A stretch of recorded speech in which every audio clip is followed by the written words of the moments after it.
Bientôt un passeport de traçabilité pour les batteries de voitures électriques. Ah ah, comme ça on pourra savoir d'où elles proviennent. Fin 2020, l'UE a décidé de mettre un coup de balai dans la réglementation autour des batteries. Un nouveau cadre réglementaire vise alors la neutralité carbone dans l'UE d'ici 2050, un plan ambitieux qui passe donc aussi par la gestion de vie des batteries, de leur conception au recyclage. À cette date, l'idée est que d'ici 2024, chaque batterie vendue en Europe dispose d'un passeport de batterie. Ce dernier permet d'assurer la traçabilité de la batterie et de ses matériaux, de la conception à la fin de vie de la batterie. Pour pouvoir répondre à cette obligation, 11 constructeurs et équipementiers allemands se sont réunis pour concevoir ce fameux passeport de batterie.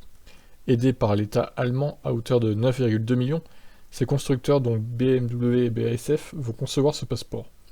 Il rassemblera ensuite la composition de la batterie, sa provenance, sa durée de vie et son empreinte carbone, le tout dispo en ligne et accessible via un QR code. Une avancée qui correspond donc au plan de marche fixé par l'UE.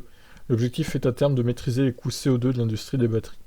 De l'extraction des minéraux au recyclage de la batterie, cette dernière sera traquée et contrôlée. Les constructeurs de batteries devront se tenir à un coût CO2 fixé, que ce soit en utilisant des matériaux ou méthodes de fabrication plus propres, ou en optimisant la fin de vie des batteries. Le tout permettra ensuite à l'Europe de pouvoir mieux réguler le marché des batteries en ayant plus d'infos sur les millions d'unités en circulation.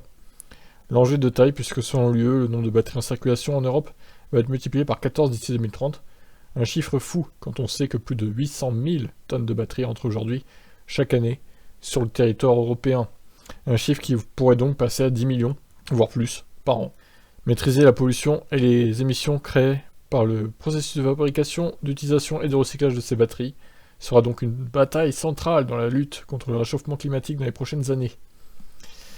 Ouais, l'idée est plutôt bonne, à voir quand ils vont mettre ça en place. Par contre, 9 millions pour créer un passeport des batteries, c'est un peu cher, non? Ils vont encore s'en mettre plein les poches, BMW et BSF. Allez, je vous laisse réagir, ciao.